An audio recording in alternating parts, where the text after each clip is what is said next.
Hi, San Antonio. My name is Caleb Janasek. I'm an audit manager here at ADKF, and I'm very happy to introduce you today to Austin Lee. He is a senior tax manager here at ADKF, started as an intern back in 2012. He's a UTSA grad from here in San Antonio. I believe he's most proud of being a married father of two, and he specializes in multiple industries here at ADKF, specifically energy, which is why we're here to talk to you today.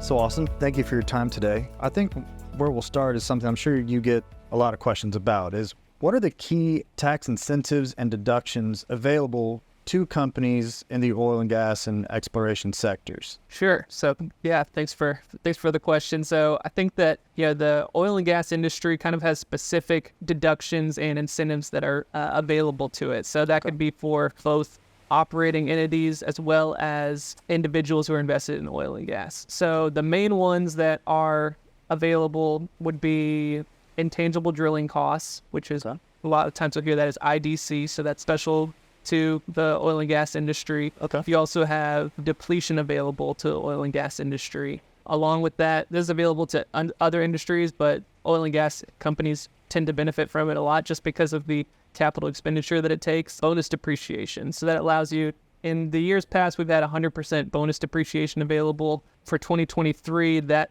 actually will decrease down to 80% as the current law is, and then 60% in 2024. Along with that, we have production taxes, also called severance taxes, that clients can take advantage of deducting, and any type of property or ad valorem taxes. So those are all deductible directly against oil and gas income.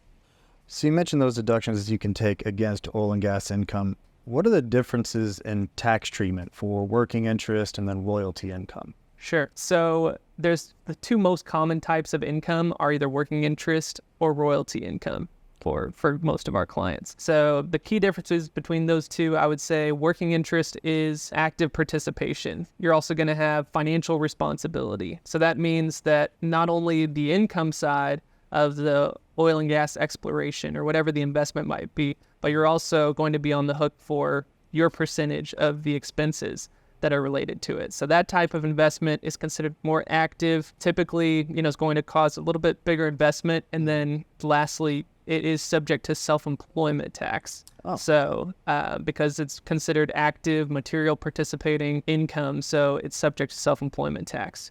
Royalty, just kind of like, people know royalties. If you watch Shark Tank or something like that, people have royalties that they want to kind of scrape off the top. That's it's the same in the oil and gas industry. So so royalty works out to where you don't participate in all the expenses, you just get a percentage of the revenues. So it's a little bit more of a passive investment. And it's actually considered portfolio income because of that, which is the same treatment as dividends and interest. So it's really more an investment type of income. So Austin, you mentioned depletion earlier. Tell me, how does the depletion allowance work in oil and gas properties, and how is it calculated? So depletion is a pretty complex calculation. There's two different types of depletion. There's both cost depletion and statutory depletion, or you'll hear percentage depletion is what it's called. Okay. Percentage depletion is probably the easiest to understand.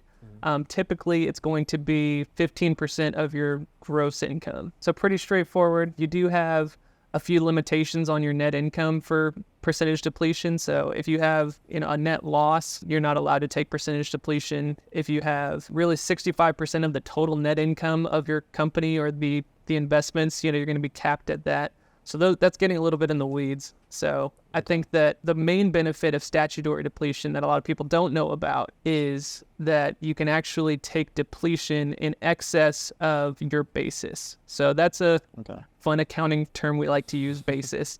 Where we've got basically the total cost of whatever you invest into something. So that would be how much that you put into the venture. That's going to be the basis. And typically, if you were to buy a depreciable asset or something like that, you're going to be able to depreciate that asset down to zero. Well, percentage depletion works that whatever you invest into the project, you get to take depletion on the revenue, not only to zero, but actually beyond. So you get that for 15% as long as you have that investment. Cost depletion is a little bit more complex of a calculation where you're going to be basically calculating the leasehold costs that you have and compare the reserves year over year and kind of go through a little bit of a formulaic calculation in order to determine kind of the total cost of the asset and then kind of the economic depletion that is being removed from that asset.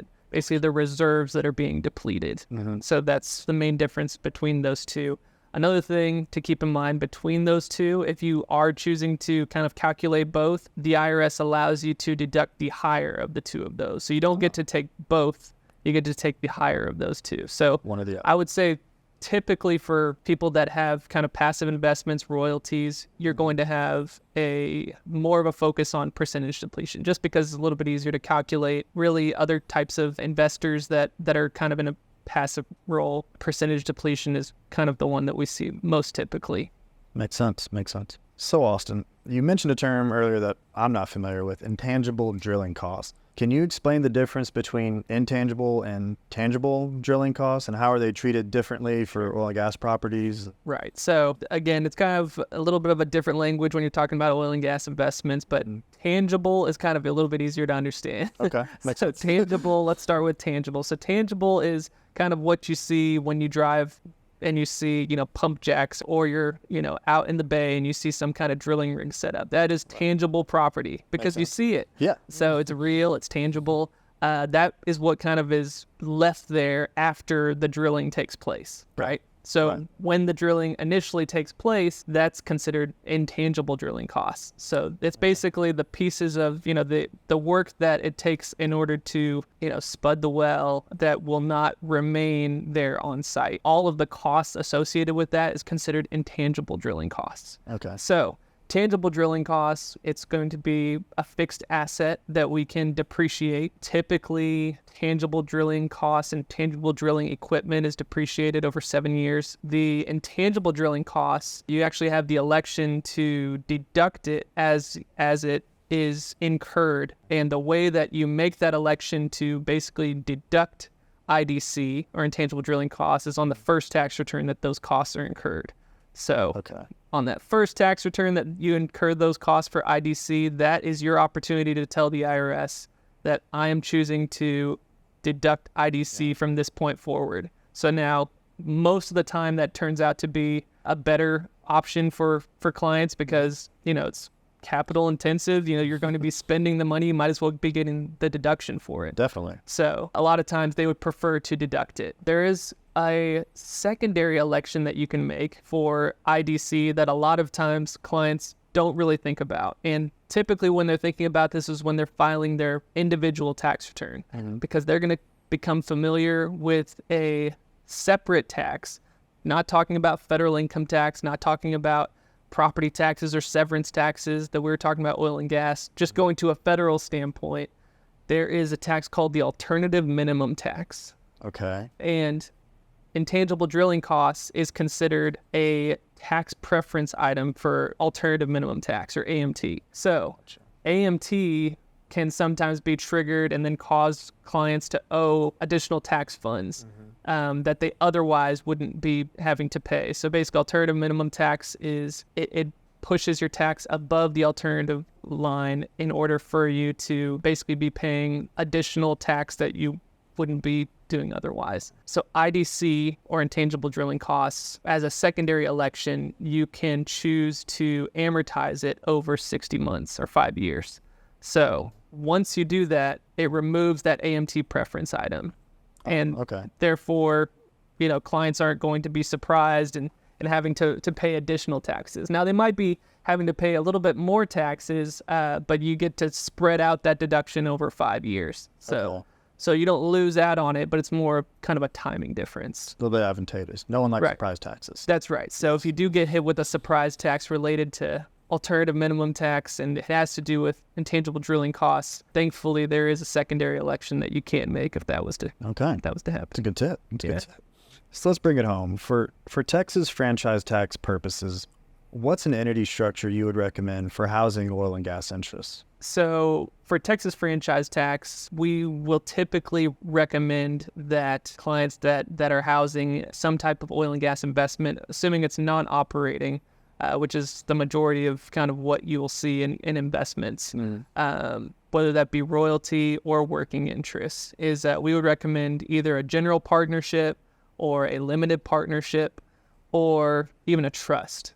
And the reason for that is because Texas considers if you have 90% of your revenue is related to either royalties or interest, dividends, even non-operating working interest, they consider your entity to be passive. When they consider it to be passive, that means zero tax. So That's great. Right. So Texas typically for the franchise tax, they're going to be taxing anybody that makes over $1.23 million for their oil and gas revenue.